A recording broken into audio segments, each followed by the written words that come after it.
or stop saying that. And that leads me to Brock Purdy. The boss man was texting us very early this morning. I don't even know if the boss man sleeps anymore. Look. You're starting with Giants? He's probably not happy about that. But we need to get that off our chest. There's a lot going on there. Just bookmark it. There's a lot of noise coming out of 24 Willie Mays Plaza. I like saying that, 24 You Willie do, Mays you Plaza. do, you do. It's just 49. Eddie Barlow way. Bonte, like Superman, will have his suit in his Charger or whatever, the Tesla, whatever car you're driving, and he will spin into journalist mode the second. We are having a press conference today at 10:30. Bonte's gonna dun dun dun dun, pull off the sweatshirt and go right into journalism. He prefers Bruce Wayne over Clark Kent. I do. You know what? You're right. I do. I really do. He's got Alfred out there. Now, Alfred? How about him? Is that Anna? Anna's his Alfred? Those going to go in a number of different directions there. But we're going to just nip it in the bud. I like the Bruce Wayne. Don't talk about that. So look. Had a video out last night. That was a horrible, and I'm so sorry. No. It's all good. So bad. No, don't apologize. No. It's all good. And I love you. She's asleep. Okay, Trust me, good. she's asleep. Baby has a snore right next to her. Look, had a video out last night talking about Stafford and Purdy. And he sent us a text this morning, 5:05 a.m. And he texted us, it took Stafford 13 years to win a Super Bowl. 13! He was the first pick of the draft. Purdy was the last pick and has played one full season. There is way too much pressure on him from everyone, everywhere. It just hit me last night. It's way too much pressure. Now, Matt's been to this market, I think, since 2017, if I'm not mistaken. 2017 winner. This is the way we roll with quarterbacks in San Francisco. This is the way life is in San Francisco. Did we all forget about Jimmy Garoppolo, the dialogue around him? Jimmy, what about Colin Kaepernick taking over for Alex Smith? Alex Smith. You want to talk about pressure? Cap, if you make one mistake, the Alex Brigade is coming after you. And they still came after him after losing the Super Bowl. Alex would have won that game. Yeah, but he wouldn't have got there. Yeah, he wouldn't have rallied from 17-0 against Atlanta. And he wouldn't have dropped 45 on Aaron Rodgers on a Saturday night. There's no chance. I'm afraid that it's going to have to be Jimmy Garoppolo that gets it done. Okay, so the Matt Stafford thing is interesting because I get where he's going. It takes time. But Matt Stafford Detroit. Yeah, but that's where I'm going at. See, when you're drafted by a team that goes 0-16, right? Let me just read his record with that team year after year after year: 2-8, 1-2. 10-6. Wow, what a great year with Megatron. 4-12, 7-9, 11-5, 7-9, 9-7, 9-7, 6-10. Where I'm going with this is that at no point did anyone even think Detroit was ever a playoff team, let alone a Super Bowl contender. At no point did they have 7 All-Pros on one side of the ball. Right. At no point. No point. So when you think about Purdy, and he had to, when you have a year like you did a season ago, franchise record for passing yards, 4 guys with 1,000 scrimmage yards, you're in the MVP running, you're a hot shot. You have all the commercials. Pressure, just wait for him to sign a new deal. This is nothing, folks. But also, what we've been waiting on, a lot of us, how does he do without a superstar? People want to see it. They want to see what you do without a premium player. Since Joe Montana, my entire life, we have, but the quarterback for the 49ers. Right. Steve Young. Yeah, but he's not Joe. Yeah, he can't get through the Cowboys. Yeah, but what's he going to look like without Jerry? But what's he going to look like without Bill Walsh? Yeah, but he can't beat the Green Bay Packers. Exactly. Yeah, but he couldn't do it without Holmgren. He couldn't do it without Shanahan. Okay, then Garcia. Yeah, but he's not Steve. He's not Joe. Jeff Garcia never gets the credit. I know he said some things a few years ago was kind of out of pocket. As a player. But you know what? But as a player, Jeff Garcia played his ass off, man. I mean, they had some moment. They went to 2 playoff appearances. I believe he threw for 30 touchdowns one year, and I know 4,000 back-to-back years, Pro Bowls, back-to-back. Look, he was scrappy. That team was never the best team in the division. No, not even close. And then, obviously, Alex Smith, but he's got like 8 million coordinators. He'll never be even close to Jeff Garcia. It took Alex Smith for us to appreciate Jeff Garcia. And then, finally, Alex breaks through. But, I mean, he's throwing to Brett Swain, right? There's always this but when it comes to the Niner quarterbacks, and there's always pressure. Like this thing about Purdy has established himself. And there are certain professions in life, Bonte, pressure is baked into the job.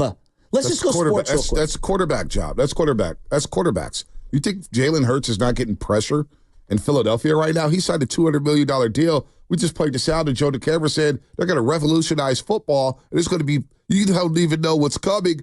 They're ready to rent him out of town. I mean, this is the Williams is supposed to be the savior of the Bears organization. Well, it's 2 games, no, and but he's you get getting what I'm beat saying? up. Yeah, you don't think he has pressure? Oh, big time pressure. Caleb has pressure. Deshaun Watson has pressure. Kyler has pressure down in Arizona. You know what I'm saying? Let's go outside of football. Justin Herbert. What about shortstop of the Yankees, Anthony Volpe? Hey, Anthony, you better not screw this up offensively for us. We're trying to win a World Series. Well, just think about Aaron Judge. What's the postseason hits? It's a great point. Your 15-plus home runs don't matter. Your RBIs, your triple crown does not matter. You better win the World Series. Shohei Ohtani's about to go 50-50. And guess what? It won't matter if they don't win the World Series. That's pressure. I totally agree. That's what happens at premium positions on premium teams. The guy who plays opposite LeBron on whatever team LeBron's on, LeBron has no pressure. You have all the pressure. If you fumble a little, if this team loses, even if you play well, you're not good enough. Am I wrong? I'll go Real Madrid. Mbappe. There's a lot of pressure to continue to win Champions League after leaving PSG. And Mbappe's got a lot of pressure. Now, you're going to think this is stupid, but I just wrote down professions in life where you join that profession and there's pressure. Police officer, right? There's pressure, right? And I know people have their feelings on police officer. There's a lot of responsibility, okay? And every day when you're working, something can happen and someone is relying on you. Day one, immense pressure to not screw up and to keep our community safe. Tremendous pressure. Thank you for first responders in general. I would just throw them all in there. Police, firefighters, EMT workers. Every single minute of your job could be someone's life at risk. And I think about this all the time. Working in a you talked about, hospitalization earlier, working in a hospital. These people are God's people. These people are out here serving our community and some of the sickest, most vulnerable people in our society. You don't think doctors feel that pressure? Absolutely. How about a lawyer? A lawyer takes that job and they know this person's life and their livelihood is in my hands, one way or the other. Well, I tell you what, as you're listening to 95.7 The Game, KGMZ, FM, and AC1 San Francisco, and Odyssey Sports Station, always live on the free Odyssey app, I'll just throw myself into this pool. There was a lot of pressure on me when I joined 95.7 The Game and pairing up with an absolute Hall of Famer in broadcasting. There's a lot of pressure to hold my own. There's a lot of pressure. There's a lot of people. There was people smirking. And I had a person tell me, it's like, boy, there's people don't think you're going to last 2 weeks, man. It was a lot of pressure. Waiting for your downfall. Pressure. Television. I had to replace the guy. That's a great point. I had to follow him up. Guy's been excellent in television for over 30 years. Hey, you're going to host Warner's pre and post, follow up the guy who got you into business. What? That's pressure. That's a great point. There's pressure in all walks of life. There's pressure to perform every single day, 6 to 10. There's pressure to perform and get ratings. There's pressure on the boss man to keep the radio station afloat. There's pressure everywhere. But how much pressure? So you can't do anything. Pressure is a compliment, actually. If I'm Brock Purdy and I say, boy, there's all this pressure on me to perform at a high level, you know what? Fine. Because I think he embraces it. I actually think this young man embraces it, said, yeah, I was the last pick. I've been doubted. I damn near went through a whole entire draft without even being selected. I was already on the phone with teams thinking about, okay, I'm going to be an undrafted free agent. Maybe I go sign here, I'll sign here, I'll sign there. So the pressure, he understands. If he understands the history of the San Francisco 49ers and the history of this fan base and the history of what has come with this organization, then Brock Purdy better embrace the pressure. Absolutely. He better embrace it. And you know what? There is a lot of pressure on him because we got to think about how much money we're going to give you in the future.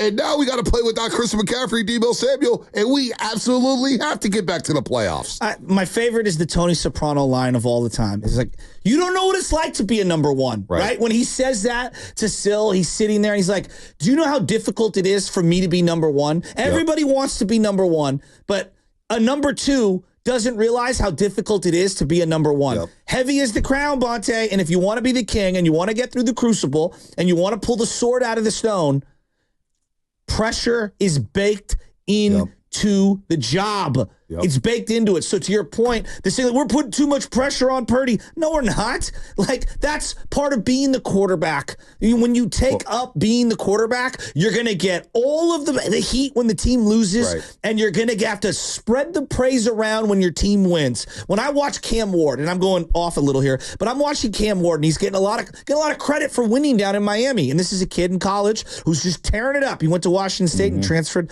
to the U. And I listen to him, and he goes, man, my offensive line's been protecting me, and they're doing such a great job. And I'm just listening to this guy give praise to everyone. I go, wow, this kid gets it. Like, I don't know if he's going to be a great football player in the NFL, but I know, like, when it comes to his demeanor and understanding the big picture, boy, like, there's a lot of pressure to win at the University of Miami. I know we don't think so, but, like, and this guy looks like he's prepared for it.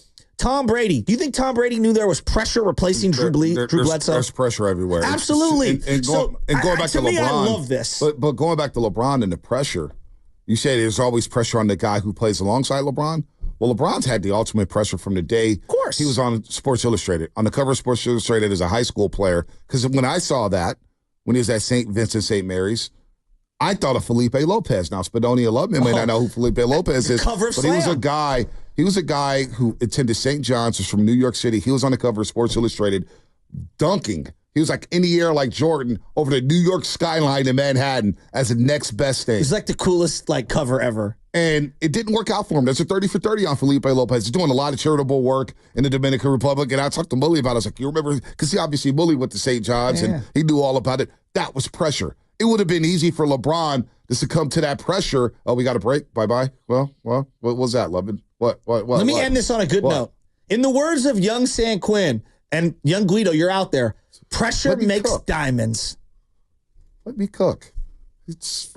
Don't worry about his hand, Bonte. Don't worry about that. You're like giving me all these head signals, dude. It's like, did he give you the Trump meme where Trump saw the guy across the way? I'm gonna stop looking at you. I'm just looking at Spadoni. Yeah, look at me. Pressure makes diamonds, Spadoni. Or I'm gonna look at Dibs. Or I'm gonna look at the fat head of Shasky. Or I'm gonna look at the fat head of myself. It's like in Superman 3 when Richard Pryor was at that mill and Superman grabbed a thing of dirt and he squeezed it in his hand and he pulled out a diamond. There's too many Superman references this morning. We've got Superman. We got Sopranos.